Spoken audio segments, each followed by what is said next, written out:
Visite des chantiers de l'aéroport de Mbuji-Mayi, jeudi 26 février 2026.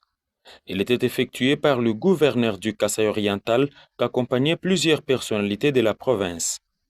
Il était question pour Jean-Paul Mbwebwa-Kapo de se rendre compte de l'évolution de ces travaux. Le chef de l'exécutif provincial a visité plusieurs ouvrages de cet aéroport sous la conduite du directeur provincial de la RVA. Tout a commencé par la tour de contrôle où les travaux évoluent normalement selon Romain Chinyama-Kabongo. Le patron de la régie des voies aériennes au Kasaï oriental a, en expliquant à l'autorité provinciale comment les choses doivent être faites, formulé quelques recommandations parmi lesquelles l'élargissement de l'espace pour la visibilité. Dès là, le cortège de Jean-Paul Mbwebwa s'est rendu sur le nouveau tarmac qui a une capacité d'accueil estimée à 10 aéronefs. On peut facilement avoir 10 avions en parallèle, n'est-ce pas, perpendiculaires à la piste ou en oblique par rapport à la piste.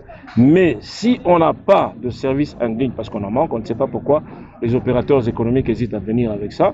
Si on en a un, ça va faire que, bon, on aura 10 parkings. Si on n'en a pas, on aura à peu près 4 à 5 parce qu'il faut prévoir la zone où l'avion doit faire une rotation de 180 degrés, se positionner pour le départ.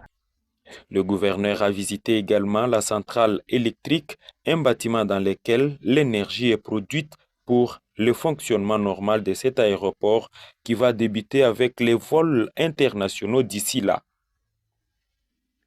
Après cette étape, il était question de visiter la caserne anti-incendie qui a aussi un centre de contrôle pour la visibilité des mouvements d'avions sur la piste d'atterrissage et sur les tarmacs. La visite a aussi concerné les champs photovoltaïques où non seulement plusieurs panneaux solaires sont installés, mais aussi les batteries performantes pouvant consolider la production de l'énergie afin de permettre un bon fonctionnement. Jean-Paul Mbwebwa a visité la piste qui doit être prolongée jusqu'au niveau du marché Maréchal, permettant ainsi la construction d'un saute-mouton sur l'avenue Inga, selon le commandant de l'aéroport. Nous irons jusqu'à 3000 mètres. 3000 mètres en allant vers le nord, et on va terminer vers Marshall, si vous connaissez la topographie du terrain. Et bien entendu, on aura ce qu'on appelle le saut de mouton, donc ça sera peut-être pour une première fois en RDC, mais Dieu a béni que ça se fasse ici chez nous à Mbuji-Mayi, donc voilà. La dernière étape était la visite de la nouvelle aérogare en chantier. Romain Chinyama-Kabongo soutient que les travaux sont à présent à 90%, excepté ceux de l'aérogare qui ont commencé en retard. Et dans la mesure des pourcentages d'achèvement, nous sommes pratiquement dans les 90%, dans tout ce qu'il a visité, excepté là où nous sommes encore en plein début. Et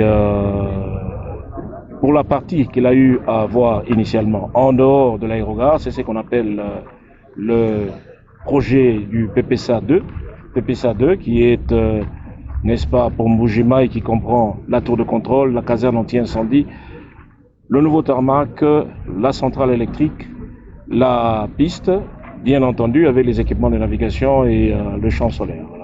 Paul Mbwebwa-Kapo a dit sa satisfaction pour l'évolution de ces travaux. Il a remercié de vive voix le chef de l'État Félix-Antoine Tshisekedi qui a songé à la construction de cette province oubliée depuis plusieurs années par le pouvoir.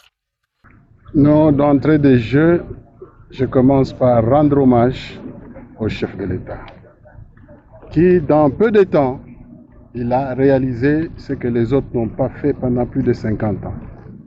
Doter la province du Kasaï oriental d'un aéroport moderne au standard international, ce n'est pas une mince affaire.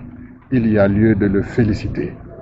À ce stade, je suis satisfait de l'évolution des travaux, puisque ici, du côté aérogare, ils ont commencé en retard, mais je vois qu'ils sont en train de travailler. Côté tour de contrôle, ils sont presque à la fin. Donc pour moi, c'est une satisfaction de l'évolution des travaux qui évolue très bien.